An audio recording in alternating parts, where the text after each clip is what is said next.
Então, gente, vamos lá. Vamos começar aqui uma série de questões. Quem acompanha aqui o canal sempre sabe que eu faço questões de várias bancas. Dessa vez eu vou fazer algumas questões aqui inéditas, porém baseadas na banca IADES, tá? São 5 questõezinhas que espero que vocês curtam. Então vamos lá, sem mais enrolações.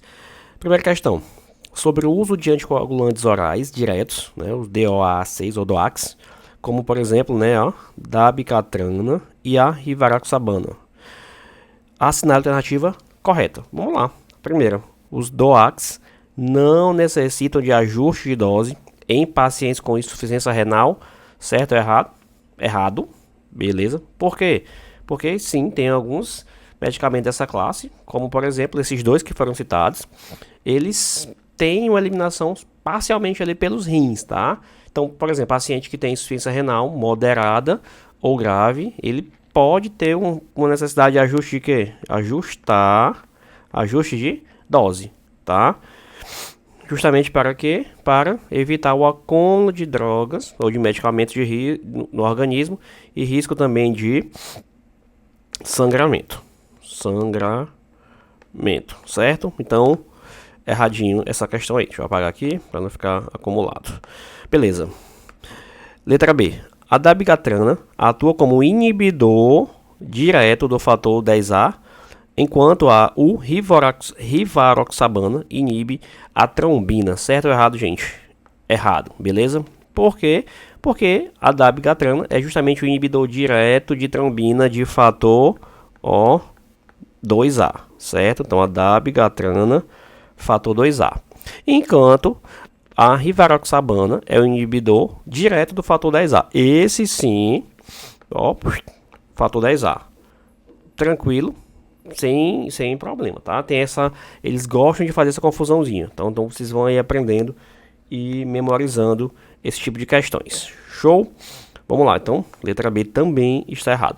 Letra C, os DOACs têm como principal vantagem sobre os antagonistas da vitamina K, né, por exemplo, a própria varfarina, o menor risco de interações medicamentosas e alimentares. Correto? Errado? Certo. Essa aqui, questão certinha, tá? Justamente porque a literatura traz isso, tá? Que eles têm essa menor interação medicamentosa ou interação com alimentos quando se compara com a varfarina, tá? Além de que, quando a gente fala aqui dos DOACs, eles não precisam, ou pelo menos não exigem, tá? Um monitoramento laboratorial mais contínuo, tá?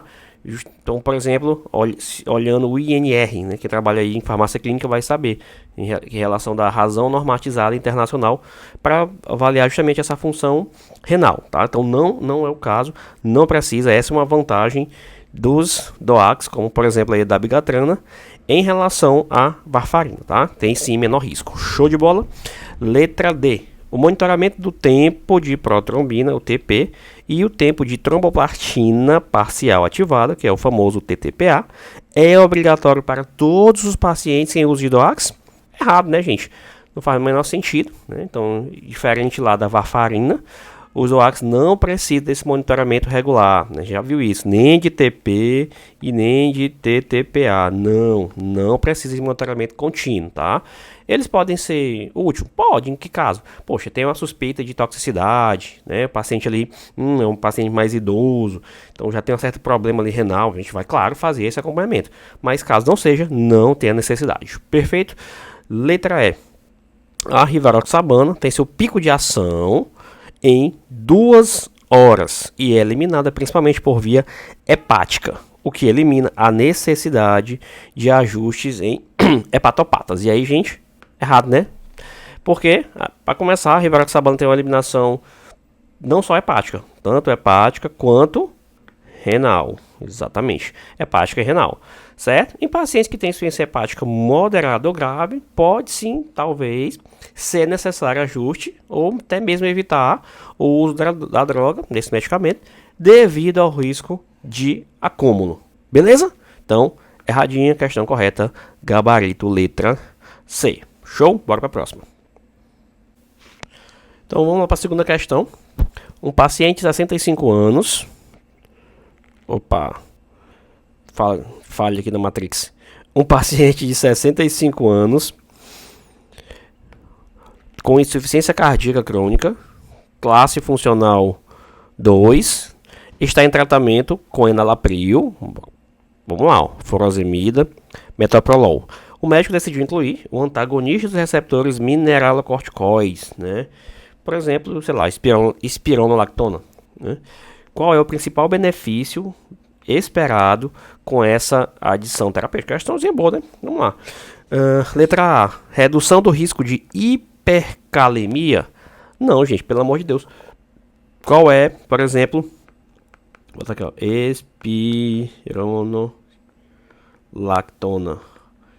espironolactona.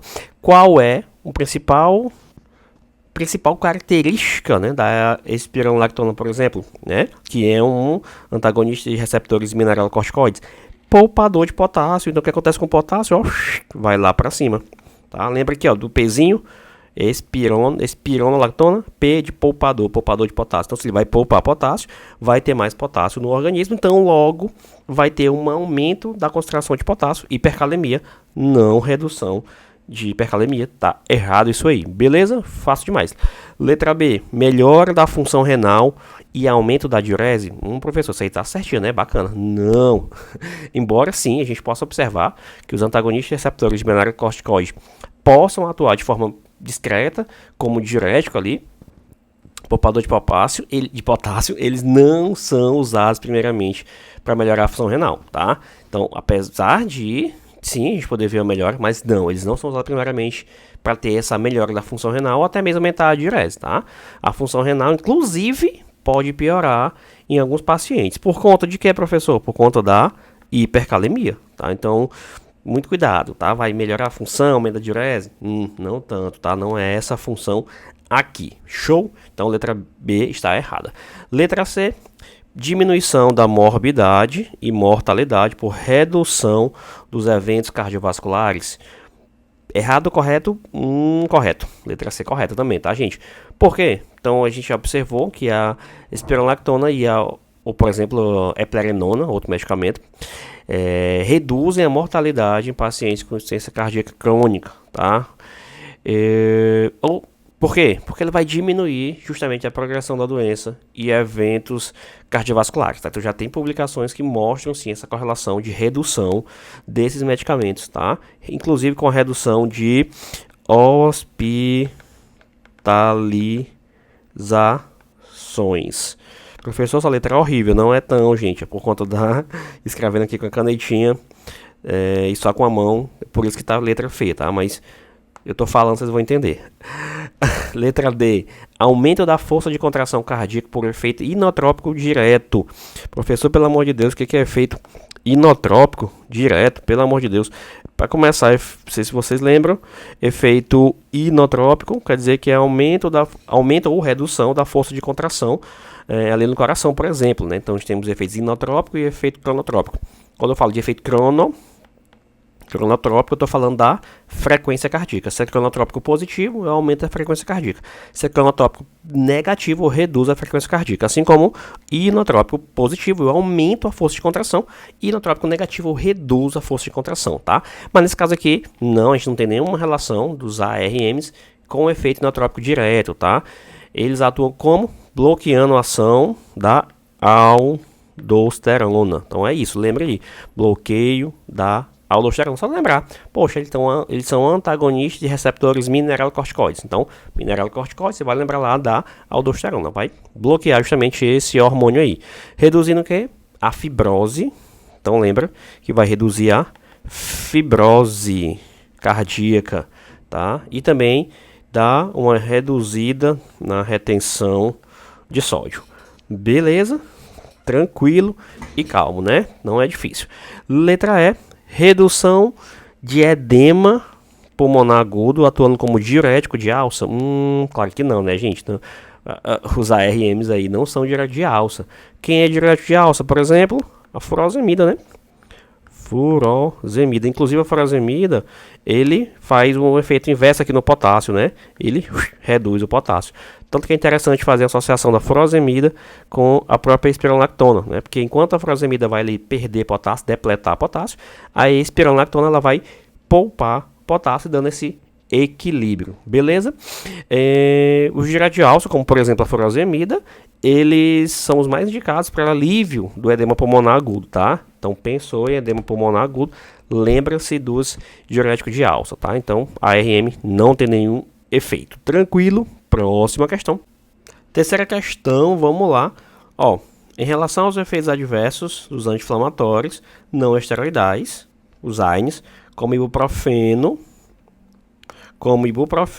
e diclofenaco, assinale a alternativa correta. Vamos lá. Letra A. Os AINES inibem seletivamente a enzima ciclooxigenase, o que confere menor risco de sangramento gastrointestinal. Tá? Não aqui, a gente sabe que não é seletivo, né? Os AINES aqui, quase todos, eles inibem tanto COX-1 quanto COX-2, tá? Não são seletivos, a não ser lá os específicos, né? Como o celecoxib, enfim.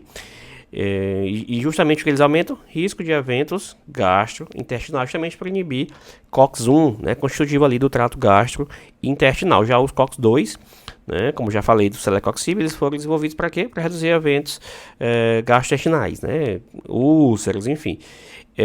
Já os tradicionais, como o ibuprofeno e diclofenaco, eles não possuem essa seletividade. Então, letra A está correta. Letra B. O uso crônico de AINES pode aumentar o risco de hipertensão e insuficiência renal por inibição da síntese de prostaglandina renal?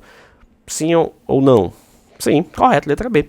Tá? A gente sabe que os AINES inibem prostaglandinas, tá? Onde é que está cheio de prostaglandina também, né? Nos rins, tem muita prostaglandina lá. Então, vai acabar tendo um bloqueio, inibição dessas prostaglandinas lá, que são responsáveis, por exemplo, pela vasodilatação nas arteriolas renais. Então, isso vai, de certo modo, reduzir o fluxo renal, tá? Se está diminuindo o fluxo renal, pode levar sim a uma insuficiência renal e o aumento da pressão arterial. Principalmente, gente, ó, cuidado se for uso crônico, tá? Uso prolongado, tá? Não é tomou 2, 5 dias ali vai acontecer isso não, tá? Muito cuidado, porque senão vocês espantam até os pacientes. Perfeito? Letra C. A principal causa da toxicidade gastrointestinal dos AINES é a inibição da COX-2, que é responsável pela produção de prostaglandina no estômago. Não, gente, né? Pelo amor de Deus, isso aqui é fácil demais. É associada a quem? A COX-1, que é responsável pela produção de prostaglandinas, que vão dar essa proteção ali no trato gastrointestinal, tá? Quando eu falo de COX-2, eu estou mais focando no processo inflamatório, tá? Elas são constitutivas de alguns locais? Sim, a gente já sabe disso hoje em dia, tá? Mas ela é produzida com maior intensidade onde? No processo inflamatório. Então, letra C, nada a ver. Letra D. Pacientes asmáticos não têm risco aumentado de desenvolver reações adversas com o uso de AINES, sim ou não? Não, né, gente? Pacientes asmáticos têm sim um risco aumentado de reações adversas, como por exemplo, ó, o que pode acontecer com esses pacientes? Broncoespasmos, tá? Por quê? Porque acontece também a inibição das vias das prostaglandinas e desvio para a via dos leucotrienos. Vocês já estudaram isso. Quando a gente inibe lá a COX, a gente também provoca ali esse desvio para a via dos leucotrienos, tá? Que pode levar a crises asmáticas, tá? Então isso aqui já é bem estudado e vocês devem lembrar-se disso. Então, errado, cuidado com os pacientes asmáticos. O que mais? AINES não apresentam interação significativa com outros medicamentos, sendo seguros para uso com anticoagulantes. Pô, bacana, né, professor? Certinho. Não, gente. A AINES pode sim aumentar sangramento, a gente sabe isso. Por exemplo, o AS, né, o ácido acetil salicílico, né, inibe ali o tromboxanos TXA2, relacionado com a agregação plaquetária, tornando o sangue mais fluido, né, que os antigos falavam de afinar o sangue, entre aspas. Mas justamente isso, deixa o sangue ali mais fluido, por justamente atuar nessa inibição de formação de coágulo, né? Então, sim, pode ter riscos de sangramento, inclusive muito cuidado com os pacientes que têm dengue, para o risco de dengue hemorrágica em uso de anti-inflamatórios não esteroidais, tá? E sim, tem que ter cuidado quando for ser usado com anticoagulante, obviamente, tá? Como por exemplo, varfarina, os próprios DOACs, que eu já falei aqui nessa aula, tá?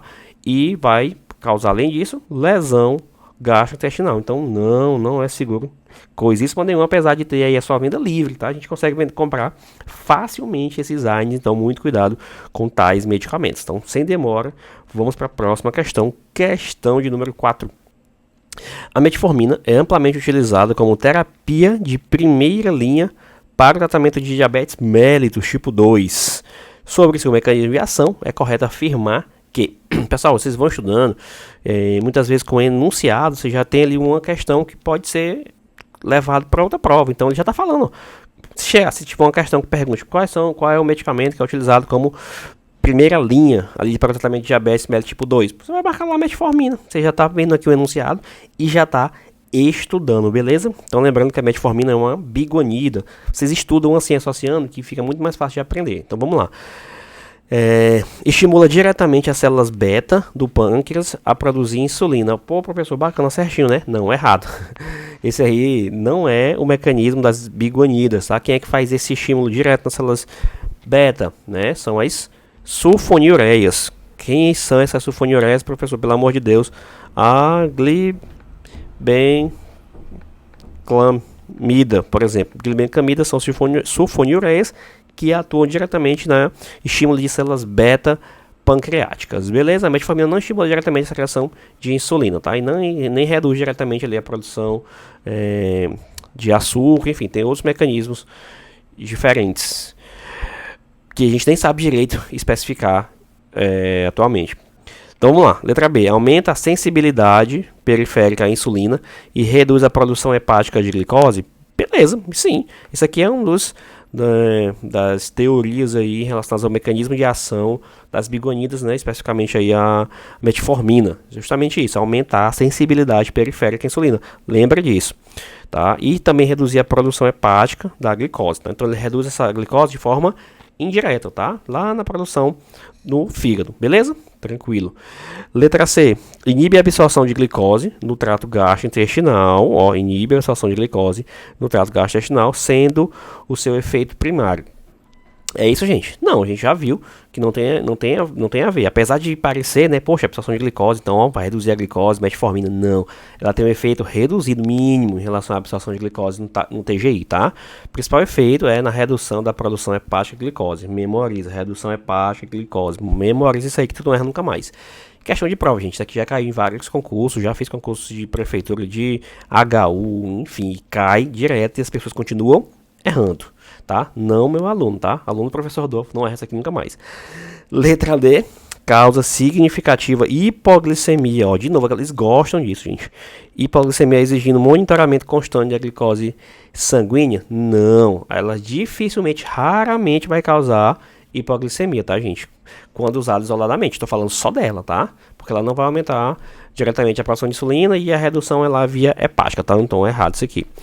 Letra E, é metabolizada no fígado e eliminada por via biliar, o que reduz a necessidade de ajuste em pacientes com insuficiência renal. Não, gente, pelo amor de Deus, a metformina não é metabolizada no fígado, tá? Não é. Ela tem uma eliminação direta pelos rins, tá? Eliminação direta renal, tá? E quase que ela não sofre nenhuma metabolização, tá, gente? Ela vai ali de forma inalterada, tá? Isso é importante. De forma inalterada. Eliminada diretamente pelos rins, tá? Em pacientes com insuficiência renal, pode ter problema sim, porque vai ter ali uma retenção dos medicamentos, porque ela é eliminada diretamente nos rins, então aumenta o risco de que? Acidose lática, tá? Sendo necessário ajuste da dose ou até mesmo a suspensão. Inclusive, muitos pacientes relatam dores, né, musculares, fadiga, pode sim ter relação com o uso de metformina. Show de bola! Quinta e última questão para a gente finalizar essa aula de hoje. Vamos lá, um paciente em uso de amiodarona, né, um antiarrítmico muito conhecido, tá? No controle de arritmias supraventriculares, tá? Um dos usos da amiodarona é esse, então já decora aí. Apresenta sinais de hipotiroidismo. Este efeito adverso da amiodarona ocorre devido a... questão interessante, vamos lá. Letra A. Ação direta da amiodarona no bloqueio dos receptores de TSH, que são os hormônios estimulantes da tireoide, né, produzida lá onde? No hipotálamo, né? Tem, só para você lembrar, tem lá na hipófise a produção do TRH, hormônio liberador de tireotrofina, Aí lá no hipotálamo, né, TSH na adenohipófise, né, hipófise anterior, a produção de TSH, hormônio estimulante de tireoide, né, de tireotrofina, que vai estimular a produção de hormônios T4, né, e depois a conversão de T4 em T3. Uma revisão super rápida, mas é assim que acontece. E aí, gente, já tem ação direta da amiodarona lá? Não, tá? Não tem. A amiodarona não bloqueia diretamente receptores de TSH, tá? Seu efeito é de outra forma, interfere na síntese e metabolismo de hormônios tireoidianos. Vai atuar aqui, ó, na conversão de T4 e T3, tá? A amiodarona sim tem essa interferência. Beleza, letra B. Redução da liberação de hormônios tireoidianos pela glândula tireoide através da inibição da tireoperoxidase. Gente, não. Acabei de falar que o mecanismo não é esse, então de cara você já sabe que não é. Ela não inibe a tireoperoxidase diretamente, pode até de forma indireta, talvez, não sei. Né? Temos aí estudos que já mostram alguma coisa no sentido, mas assim, para fim de prova não inibe a tireoperoxidase, tá? Quem é que faz isso? Outros medicamentos que são usados no tratamento de hipertireoidismo, por exemplo, o propiltiuracil, que mais de cabeça, metimazol, enfim, esses medicamentos aí sim pode atuar na inibição da tireoperoxidase, beleza? Letra C. A interferência da amiodarona na conversão periférica de T4 em T3, sim. Hormônios tireoidianos ativos, exatamente. Conversão ali justamente de tiroxina em tetraiodotironina, tá? Então bloqueia isso aí, atuando na concentração de hormônios certinho, tá, gente?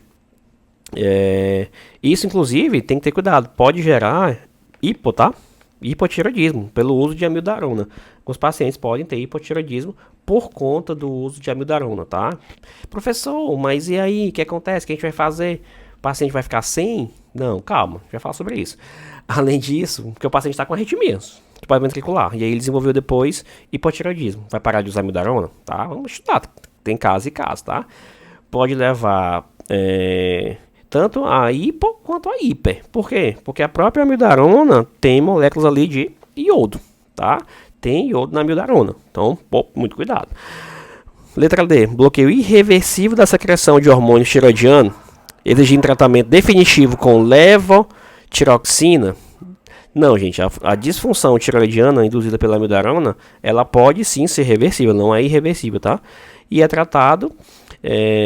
como é que eu vou tratar esse hipotireoidismo?